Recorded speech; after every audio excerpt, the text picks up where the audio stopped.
अस्सलाम वालेकुम वरहमतुल्लाहि वबरकातुहू। कैसे हैं आप सब? मेरे चैनल पे आप सबको वेलकम है। और आज मैं आपको सिखाऊंगी हवाईन सैलड बनाना। ये एक बड़ी यूनिक सी सैलड है। ज़्यादा लोग इसके बारे में नहीं जानते, लेकिन यकीन करें ये बहुत टेस्टी होती है। और ज़रूर ट्राई कीजिएगा। जो ओरिजिनल हवाईन सैलड की रेसिपी है ये उससे थोड़ी सी हटके है, क्योंकि मैंने इसमें अपना जो पाकिस्तानी वर्जन है, हमारा जो टेस्ट है, एक टैंगी सा फ्लेवर है, वो इसमें मैंने ऐड किया है। और ये प्योरली मेरी अपनी क्रिएशन है। तो आप ज़रूर ट्राई कीजिएगा, मुझे कमेंट्स में ज़रूर बताइएगा कि ये कैसी है। उसके लिए एंड तक वीडियो ज़रूर देखिएगा। तो सबसे पहले 1 कप हम लेंगे लोबिया, और उसको हम ओवरनाइट सोक करने के बाद उसको बॉईल कर लेंगे। और 1 कप हम मैक्रोनी लेंगे। किसी के अंदर भी हम ज़्यादा नमक नहीं शामिल करेंगे, नॉर्मल रखेंगे। फिर हम लेंगे 1 कप मशरूम्स। 1 कप नहीं, 1 टिन।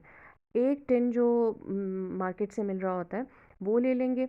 और मशरूम्स कुछ ऐसी दिखती हैं, उनको कट करके फिर बन जाएंगी। और ऑलिव्स भी हम एक पूरा जो स्मॉल वाला जो जार होता है वो ले लेंगे।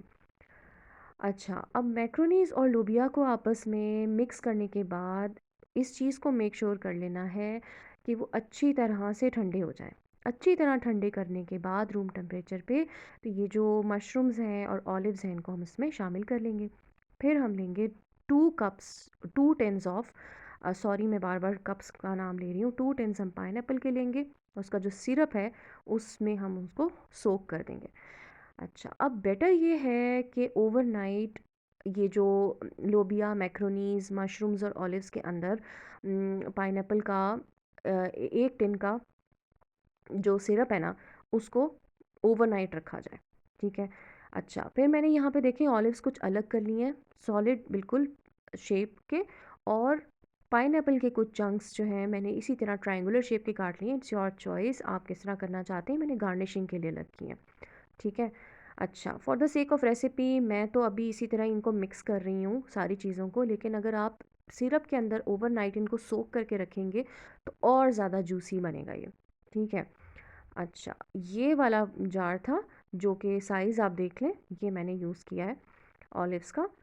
फिर मैंने जनाब एक चिकन चेस्ट पीस ले लिया, और उसको मैंने खाली नमक और काली मिर्च लगा के और थोड़ा सा सिरका, सोया सॉस और चिली सॉस ऐड करके उसको मैंने रख दिया ओवरनाइट मैरिनेशन के लिए। अगले दिन मैंने उसको ग्रिल कर लिया। अगर आप ग्रिल नहीं कर सकते तो आप उसको फ्राई कर लें। ठीक है। फ्राई करने के बाद उसको ठंडा करने के लिए रख दें, फ्रिज में रख दें। अगले दिन आप इसको निकालेंगे। जिस दिन आपने सैलेड बनानी है उससे एक दिन पहले अगर इसकी आप तैयारी करते हैं ज़्यादा बेहतर होगा। फ्रिज में रखने का ये फ़ायदा है कि देखें चंक्स कितने सॉलिड लग रहे हैं, देखने में कितने प्लेन लग रहे हैं ऐसे। अगर आप उसी टाइम पे काटेंगे तो अक्सर ऐसा होता है कि चिकन अपनी फॉर्म में नहीं रहती, थोड़ी सी ऐसे बिखर सी जाती है। तो उस चीज़ को अवॉइड करने के लिए आप इसको इस तरह से करेंगे। ठीक है। तो उसके बाद फिर मैं आती हूँ दूसरी तरफ कि आपने जब इसके स्क्वायर्स काटे, कुछ हिस्से आपने जो आपके, जब आप इसको पहले जूलियन कट में करेंगे ना स्क्वायर्स काटने से पहले, तो जो आपके बहुत फाइन जूलियंस हैं उनको आप सेपरेट कर लें। ये भी गार्निशिंग के काम आएंगे। तो बेसिकली आप ये देख रहे होंगे कि ये जो प्लेट है ये गार्निशिंग की प्लेट तैयार हो रही है। ठीक है। अब ये मेरी गार्निशिंग है जो मैंने बनाई। आपकी गार्निशिंग, आपको किस तरह क्या आइडियाज़ आते हैं वो मुझसे ज़रूर शेयर कीजिएगा कि इसकी इससे ज़्यादा बेहतर कैसे कोई गार्निशिंग की जा सकती है।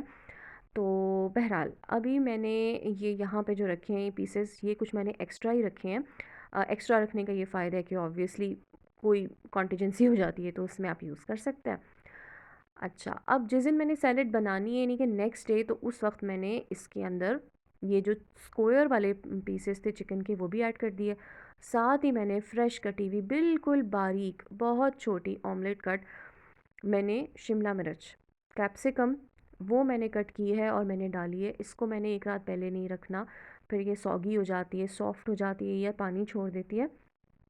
अब आते हैं हम इसकी ड्रेसिंग की तरफ। तो यहाँ पे मैंने ले लिया है 2 कप्स ऑफ मेयोनीज।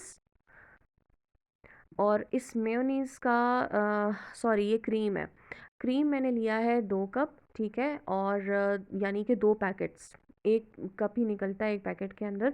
तो मैंने 2 कप लिए थे और ये मैंने 1 दिन पहले से ही इसको फ्रिज में रख दिया था, नॉट इन द फ्रीज़र, बल्कि इसको मैंने फ्रिज में रखा था। अब इसके अंदर मैं थोड़ा-सा ही देखें सॉल्ट ऐड कर रही हूँ, क्योंकि मैंने आगे मेयोनीज़ डालनी है जो कि ऑलरेडी नमकीन होती है, और थोड़ा-थोड़ा सा नमक मैक्रोनीज़ में और लोबिया में भी शामिल था, चिकन में भी शामिल था। और मैंने यहाँ पे 1 चम्मच काली मिर्च डाली है, और इसके बाद आगे चल के मैं 2 चम्मच और शामिल करूँगी, ठीक है।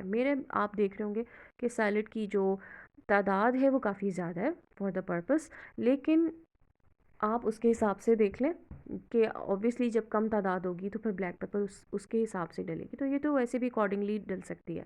साथ में मैंने देखें मेयोनीज़ डाली है 1 कप, तो जितनी क्वांटिटी क्रीम की है उससे आधी क्वांटिटी मेयोनीज़ की रखनी है, और उसको उसके बाद फिर मैं कर लूँगी विप करने के बाद आप देखें इसकी कंसिस्टेंसी कैसी जा रही है। ये ऐसे गिर रहा है, लेकिन इसका टेक्सचर बहुत क्रीमी होना चाहिए। इस स्टेज पे आप इसको अच्छी तरह से टेस्ट कर लें। हल्की सी इसमें चीनी शामिल कर लेंगे, वाइट वाली जो शुगर होती है वो मैंने इसमें शामिल की थी।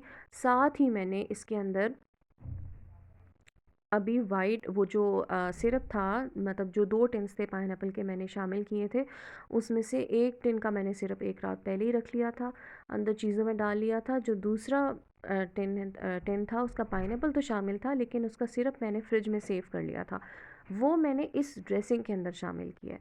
उससे क्या होगा कि एकदम बहुत फ्लेवरफुल सा हो जाएगा। जो सिरप जज़्ब हो गया था, उसके बाद ये वाला जो सिरप है ये तड़के की तरह काम करेगा। और उसके बाद फिर मैं आ जाती हूँ अपनी लास्ट चीज़ की तरफ, जो कि है काजू। काजू के साथ साथ आप बादाम भी ऐड कर सकते हैं। इसके अलावा कोई और नट मैंने अभी तक इसमें यूज़ नहीं किया, या तो बादाम डालें या काजू डाला है। तो मैं इस टाइम पे काजू को रोस्ट करके यहाँ रखा हुआ है, और मेक श्योर करना है कि ये अच्छी तरह ठंडा हो जाए फिर इसको शामिल करें, वरना ये फिर से सॉफ्ट हो जाएगा। यहाँ मैंने सैलेड को मिक्स कर लिया है, और अभी काजू जो हैं वो ठंडे हो गए हैं, तो फिर मैं इनको भी अपनी जो सैलेड है उसके अंदर शामिल करने लगी हूँ। साथ ही मैं इसके अंदर अपनी ड्रेसिंग शामिल करूँगी और इसको अच्छे से मिक्स कर लूँगी, ताकि हर जगह पे मेरा जो क्रीम है, जो मेयोनीज़ है, ये पहुँच जाए। और ये बहुत रिच सैलेड बनता है, बहुत मज़े का बनता है, बहुत क्रीमी होता है, और इसको ठंडा ठंडा खाएं तो ये बहुत टेस्टी लगता है। अब देखिए मैंने लास्ट में इसमें काजू भी ऐड किए हैं, और फिर मैंने आपको बताया था कि मैंने 2 चम्मच काली मिर्च और डाली थी, तो इस मोमेंट पे मैंने 1 डाली थी, और यानी कि टोटल अब 3 हो गई थी इसमें चम्मच, ठीक है। और ये टीस्पून डाले हैं मैंने, तो यानी सबसे छोटी वाली चम्मच, वो फिर डाल के इसको मैं मिक्स करी हूँ। लेकिन मेक श्योर करें कि आप अपने टेस्ट के हिसाब से डालें। 3 चम्मच डालने के बाद ब्लैक पेपर का एक वाज़े फ्लेवर आ रहा था। अच्छा, यहाँ पे ये होता है कि अगर जिस तरह बच्चे अगर छोटे हैं, वो कुटी हुई काली मिर्च नहीं खा पाते, उसकी वजह से वो खाना खाना छोड़ देते हैं, तो मैंने क्रश्ड डाली है। लेकिन अगर कुटी हुई डालेंगे तो बिलीव मी उसका फ्लेवर ही और आता है, और उससे जो सैलेड का जो एक क्रीम और मेयोनीज़ के जो वाइट कलर को ब्लैक पेपर चेंज कर देती है, इवन वाइट पेपर भी हल्का सा ग्रेश की तरफ ले जाती है, वो फ्लेवर भी ठीक हो जाता है, वो कलर भी ठीक हो जाता है, सॉरी स्लिप ऑफ टंग। अच्छा, अब ये देखिए यहाँ पे मैंने थोड़ा सा डेमो दिखाने के लिए आपको अपने यहाँ पे चिकन के चेस्ट पीस के ये डाले हैं, ऊपर सेट कर दिए हैं, और टूथपिक के अंदर एक पूरा ऑलिव और उसके ऊपर एक पाइनएप्पल मैंने इस तरह फ्लैग बना के उसको मैंने रख दिया। यूं करके मैं इसकी गार्निशिंग कर रही हूँ। ये बहुत छोटे उसमें था, जो जितना बड़ा बोल होता है ऑब्वियसली उसमें उतना ही आप ये चिकन के जो जुलेंस हैं इनको आप स्प्रेड कर सकते हैं, और उसी तरह ही बीच बीच में आप भी फ्लैग्स को भी खड़ा कर सकते हैं। तो ये बहुत मज़े के लगते हैं। अगर आप चाहें तो आप ऊपर से थोड़ी सी ब्लैक पेपर भी छिड़क सकते हैं, और ये है इसकी फ़ाइनल लुक। ठीक है, खाइएगा और ज़रूर बताइएगा। ये मेरे सैलेड की एक्चुअल सर्विंग है, आप बनाइएगा, कमेंट में ज़रूर बताइएगा। खुदा हाफ़िज़।